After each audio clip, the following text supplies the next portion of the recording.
Muito bem, meus amigos, sejam bem-vindos a mais um Filosofisque, ok? Muito bem, na aula de hoje, pessoal, iremos falar um pouco sobre psicanálise freudiana, psicanálise lacaniana e filosofia da linguagem, galera, do grande Ludwig Wittgenstein.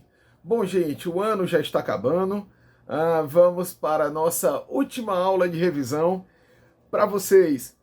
Tomara que vocês gostem e aproveitem essa aula, ok? Vamos lá então, gente, bora falar. Vamos começar falando do grande filósofo que inaugura, né, ali, acaba propondo um divisor de águas da filosofia da linguagem. É ele, galera, Ludwig Wittgenstein, nascido em 1889 em Viena. E o Ludwig Wittgenstein ele acaba morrendo em 1951, beleza? Mas antes de brilhar em outras esferas, ele criva seu nome na história da filosofia, principalmente no que se refere à linguagem, ok, pessoal? É por isso que ele fica responsável pela chamada virada linguística do século XX, tá? Porque ele inaugura um método bem original. Agora, pasmem, senhoras e senhores. O Ludwig Wittgenstein, ele acaba vencendo, ganhando um prêmio, tá? Por reconhecimento de sua obra. Ele abandona praticamente a pesquisa filosófica, vai se dedicar a uma escola secundarista. E outra, ele quando volta tempos depois, com uma nova ideia, um novo insight, uma nova obra, ele vai contestar quem? Vocês acham que ele vai contestar um rival de sua época? Não. Ele vai contestar a si mesmo, meus amores. A si mesmo, desdizendo, ou como dizia Raul Seixas, desdizendo tudo o que disse anteriormente. Cara, que figura o Wittgenstein. Vamos separar aqui entre Wittgenstein 1 e Wittgenstein 2. A aula de hoje sobre Wittgenstein 1, beleza, galera? Muito bem. Wittgenstein, cara, fica sendo conhecido como o autor daquela obra, o Tratado Lógico Filosófico, né?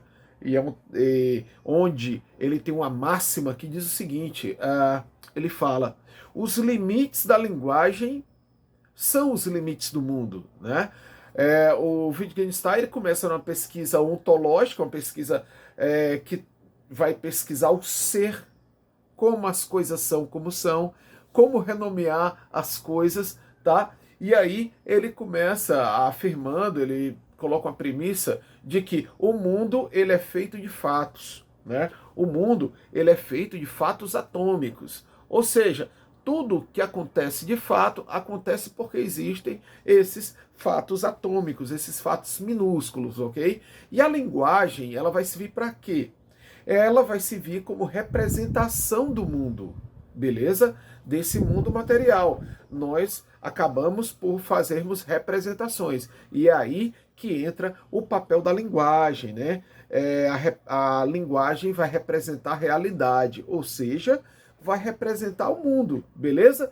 E aí eu fico perguntando a vocês o que a representação, né? Ela deve ter em comum com a realidade, né? Para que nós possamos representá-la de tal modo que a identifique como tal. Aparentemente, pode não ter nada a ver.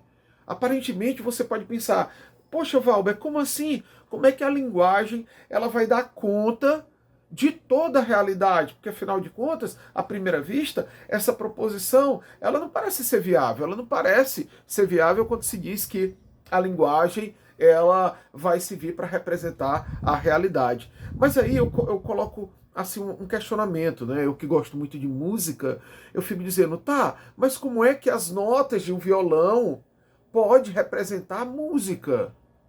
Cara, parece que uma coisa não tem a ver com a outra. Parece que a lógica matemática não tem a ver com a outra. Cara, eu vou te dar um exemplo. Quando tu pega um vinil, por exemplo, eu tô com um vinil aqui do Raul, um clássico, né? Um clássico raríssimo, né? Quando você pega um vinil, cara, todo o somatório de notas, musicais e tudo mais, tudo isso, galera, depois de um processo vai ficar condensado aqui, ó. Vai ficar condensado aqui, beleza? Olha só. E você acaba tendo um produto, né, que quando coloca na vitrola, você revive momentos, né, em que o grande Raul Seixas, né, grava clássicos do rock and roll, clássico dos anos 50, mistura com Luiz Gonzaga, ou seja, por um momento titubeamos, né, e ficamos, poxa vida, como é que pode? Mas é possível sim, quando se entende a premissa de Wittgenstein, a linguagem, os limites da linguagem, né, acaba sendo os limites do mundo, porque a linguagem representa o mundo, beleza? Agora, por exemplo, tem coisas, muito provavelmente, que a linguagem ela não vai poder atingir, como, por exemplo, tudo que é metafísico, tudo que vai além da física, tudo que vai para além do que os olhos possam ver. Então, a linguagem, segundo Wittgenstein, não vai ser possível, pelo menos diante do primeiro Wittgenstein. Por quê? Porque ele já limita a linguagem ao mundo. E o mundo, ao mesmo tempo, também põe seus limites à linguagem, beleza? Então, o Wittgenstein afirma que eu não posso renomear o que é metafísico, o que está para além da realidade, e sim apenas o que é real, o que é palpável, beleza? Então, muito bem, vamos aqui ressignificar tudo isso. A linguagem ela é formada por proposições, né, moleculares, que eu falei de fatos atômicos, né? Podem ser divididos em proposições simples ou atômicas, e essas proposições elementares ela acaba constituindo, né? Ela acaba correspondendo à realidade tangível, beleza? Muito bem, vamos que vamos.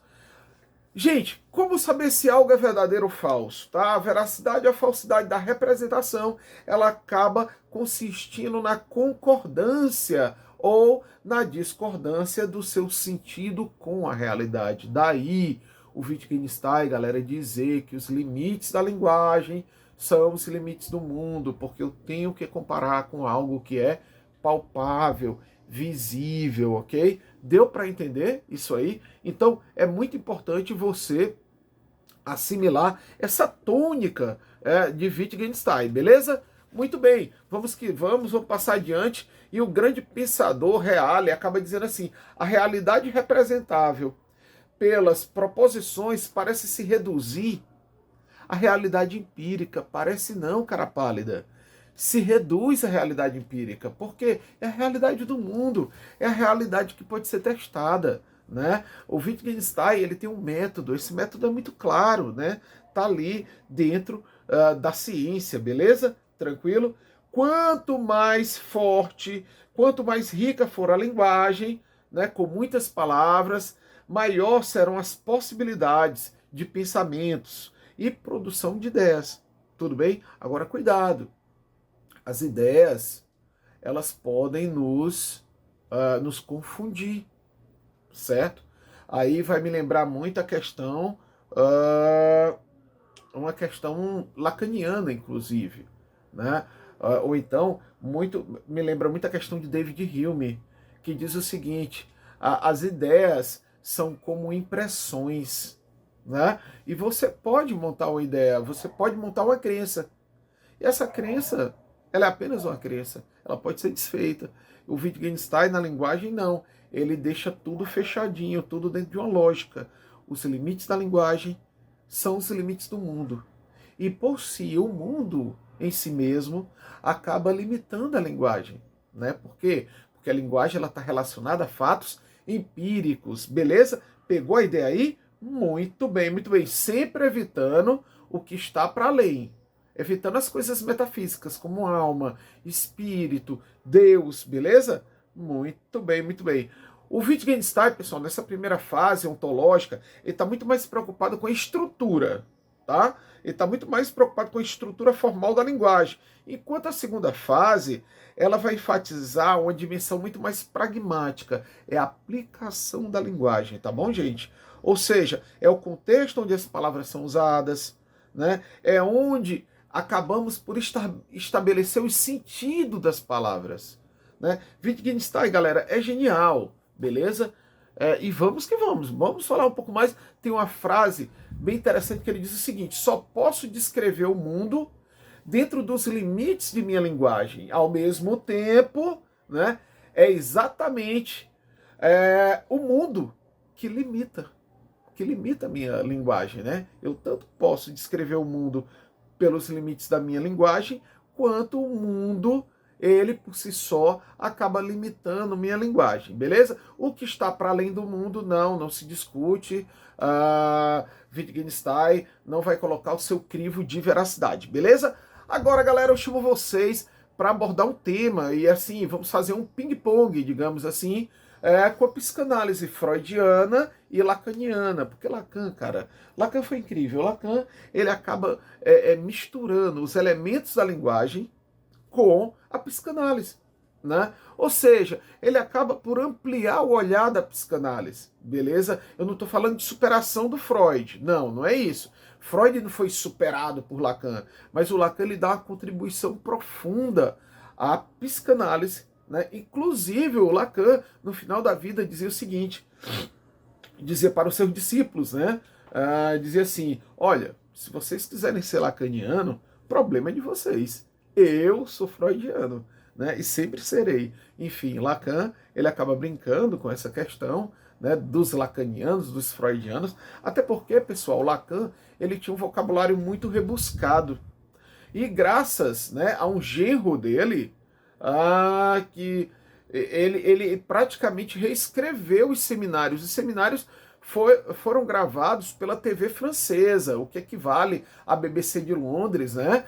Seria a TV France, né? A BBC da França, digamos assim, né? Se é que podemos colocar nesse sentido. Então, a TV francesa acabou gravando todos os seus seminários, e esses seminários, inclusive está até aqui, logo aqui acima, tá? Eu tenho a coleção do Lacan e tenho a coleção do Freud. A coleção do Freud é essa azulzinha, do Lacan, essa branquinha que está bem aqui acima do vídeo, tá, gente? Então, assim, os seminários, eles foram refeitos, fica mais fácil de serem entendidos, beleza, minha galera? Pois vamos lá. Vamos fazer esse bate-bola entre Freud e Lacan, até mesmo como se eles estivessem vivendo no mesmo tempo histórico, que não aconteceu, infelizmente, tá? Lacan nunca teve contato com Freud, apenas com a sua obra, beleza?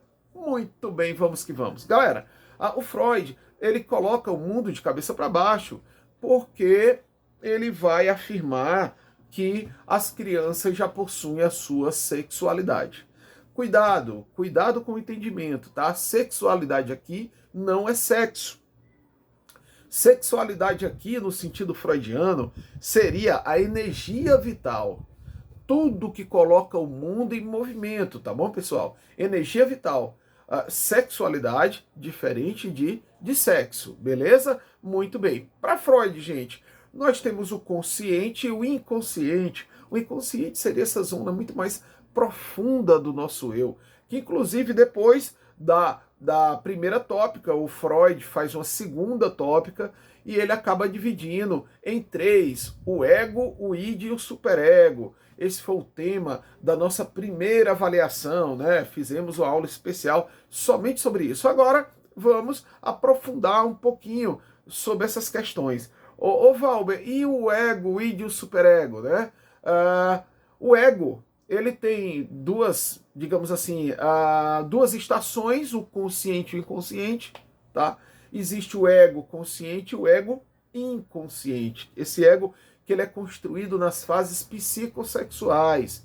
Como assim, Valber? Fase psicossexual da criança são as 5 fases de formação da personalidade, tá? E são essas fases que vão acabar norteando o indivíduo, por assim dizer, tá bom?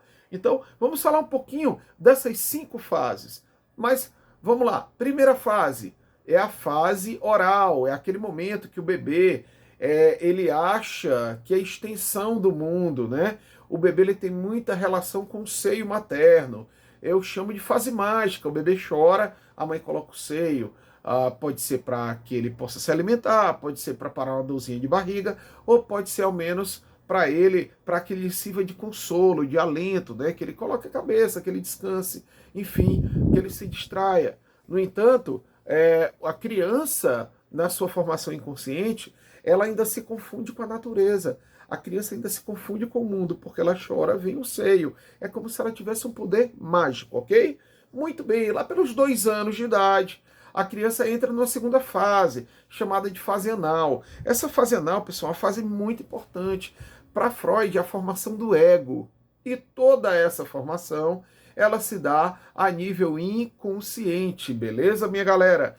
Muito bem, muito bem. É a fase aí, né, que a criança ela assimila muita coisa do que está acontecendo dentro de casa, da relação do pai com a mãe. Ela quando está tensa, inclusive, é uma fase que dá muita prisão de ventre na criança, que ela segura ali, por assim dizer, né, retrai as suas fezes, não quer fazer cocô, né? Enfim, é uma fase que eu chamo de fase artística. É uma fase que muitas vezes a criança ela brinca, ela manipula suas fezes, ok? Então isso é muito importante para a formação do inconsciente. Muito bem, agora vamos para a terceira fase. Gente, a terceira fase é o que o Freud chama de fase fálica, né? A fase fálica. Fase fálica é ali a construção do complexo de Édipo. Estudamos juntos toda essa complexidade. Tudo ocorre ali a nível inconsciente, né? E as ações acabam ocorrendo na vida real. Por exemplo, aquela fase que a criança ela tem ciúme dos pais. Afinal de contas, a menina ela acaba desejando o pai a nível inconsciente e copia a mãe. Ela imita a mãe para chamar a atenção do pai. O menino imita o pai para chamar a atenção da mãe. No caso do menino, o menino ele acaba rivalizando com o pai para chamar a atenção da mãe. E quando ocorre o caso contrário, Valber, né, chamamos de complexo de Electra, que também já discutimos isso em sala de aula, né, quando ocorre o contrário, da menina, ao invés de sentir essa atração pelo pai, ela sente atração pela mãe. Também trazendo o quê? Influências para a formação da sua personalidade, beleza? Muito bem, muito bem. É uma fase muito interessante. Essa fase do complexo de Édipo, tá? Bom, pessoal, a quarta fase é uma fase também incrível, a fase da sublimação, ou fase do esquecimento, tá, gente? Deixa eu tentar explicar para vocês essa fase da sublimação. A sublimação, gente, é quando a energia sexual, aquela energia vital, né, que deveria ser direcionada para essa questão simplesmente inconsciente, sexual, né, ela é desviada para um construto social. Como assim, tio Valber? É uma fase de latência, de esquecimento da questão mesmo do corpo, da questão da mãe e do pai, né? E você direciona essa energia vital para um esporte, né? Para uma arte marcial, para uma dança contemporânea, para um balé, enfim, para um esporte. É quando você acaba canalizando essa energia para outra coisa, para outra finalidade. Essa é a fase da latência ou da sublimação. Quinta e última fase do desenvolvimento da personalidade é a fase genital, pessoal. É a volta do complexo de Édipo, só que o complexo de Édipo já renomeado, né, já redirecionado, perdão, com outros significantes. Como assim, Valber? Ora, você já não deseja mais o pai e a mãe, porque você já está no início da puberdade. Então você sabe que a mãe é do pai, o pai é da mãe. Você tem que procurar um outro objeto de amor. Então esse objeto de amor você procura fora. É a fase daquele primeiro amor, né? Das primeiras paixões. Muitas vezes ocorre no colégio ou na rua da tua casa. Enfim, é a fase genital. É a última fase de formação da personalidade, segundo Freud, ok? Bom, gente, o Lacan, como eu disse que ia fazer um ping-pong, o Lacan, ele vai para além dessa visão da psicossomática. O Lacan, ele vai trazer a filosofia da linguagem. Olha que estudamos a filosofia da linguagem com Ludwig Wittgenstein, né? Mas o Lacan vai trazer outras contribuições, como Saussure, né? Como vários linguistas, né? E vai trazer também noções de filosofia também, né? Ou seja, vai dar uma ressignificada e vai para além dessa psicossomática freudiana, né? Onde cria aquele vácuo que a medicina ela não abarca, a psicanálise ela pega e abarca, principalmente com pacientes psicóticos, tá bom, gente? Lacan contribuiu muito para esse tipo de paciente, né, cara? Muito bem, já que Lacan, pessoal, apesar de um cara rebuscado, ele também vai trazer contribuições muito interessantes para psicanálise, tá? Como, por exemplo, pessoal, a questão do Lacan, ele não vai ficar nessa dicotomia do complexo de Édipo. Ele não vai ficar apenas na questão da efetivação do significante materno, né? Ah, não, desejo a mãe, vou rivalizar com o pai, não. Para o Lacan, gente, o inconsciente, ele é linguagem, tá bom, gente? Ele é linguagem. Então, o que temos que fazer? Claro que através, né, do método que Freud nos ensinou, que é a associação livre. O que é a associação livre? É a cura pela fala, não é isso? A psicanálise, ela vem das suas origens, da cura pela fala. Você falar livremente, sem censura, o que vier à cabeça, né? Enquanto Freud prestava atenção nos atos falhos, né, na narrativa, o Lacan também prestava atenção nessa narrativa, nessa linguagem. Mas o Lacan, ele faz uma ampliação. Ele vai tentar criar novos significantes para quem está falando, tá certo? É como se o Lacan ele fosse o psicanalista que está ali como aquele barqueiro do inferno de Dante, né? Ele te leva, ele te conduz, ele está ali do teu lado, mas as experiências quem passou e quem passa no setting terapêutico são vocês. E são exatamente vocês o sujeito dessa criação de significantes, né? O psicanalista ele vai estar ali como um outro, né? Mas para te auxiliar na criação desses significantes. Então, para o Lacan, principalmente com pacientes psicóticos, né? O paciente psicótico é aquele que não consegue realizar todas as etapas, digamos assim, do que Freud falou anteriormente, das 5 fases, né? Ele acaba não efetivando essa ligação com a mãe, né? Essa ligação com o pai, e aí, né, o Lacan ele acaba detectando isso e acaba ajudando nesse processo de criar novos significados. Isso também é muito interessante. Agora, como se cria esses significados? Através da transferência, né, pessoal? A transferência, quando o paciente está ali, naquele processo terapêutico de associação livre, está falando livremente, ou fala, por exemplo, o que sonhou. Né? Veja que o nosso inconsciente, né, existe o consciente e o inconsciente. O inconsciente ele é liberado durante o sono. E muitas coisas que você lembra que sonhou, e principalmente as coisas que não fazem sentido, um sentido lógico, formal, ele fala muito de ti. Por quê?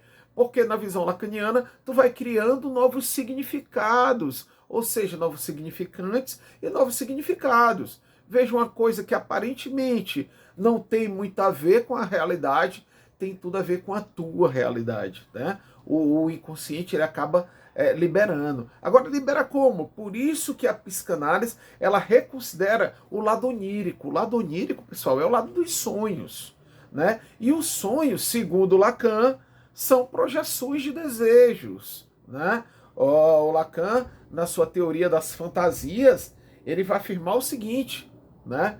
A fantasia é o suprassumo do desejo, né? É como se, por exemplo, quando você deseja algo, você não deseja aquele objeto em si. Você deseja a fantasia que foi projetada quando tu pensou no objeto.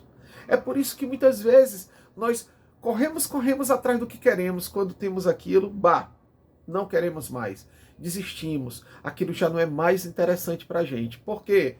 Porque não é o objeto em si que te atrai, e sim a fantasia que tu projetou, né, desse objeto, beleza? Daí a importância do Lacan ficar buscando esses significantes. E aí você precisa de quê? Você precisa de um outro, né? E o psicanalista vai estar ali fazendo esse papel desse outro, né? Do grande outro.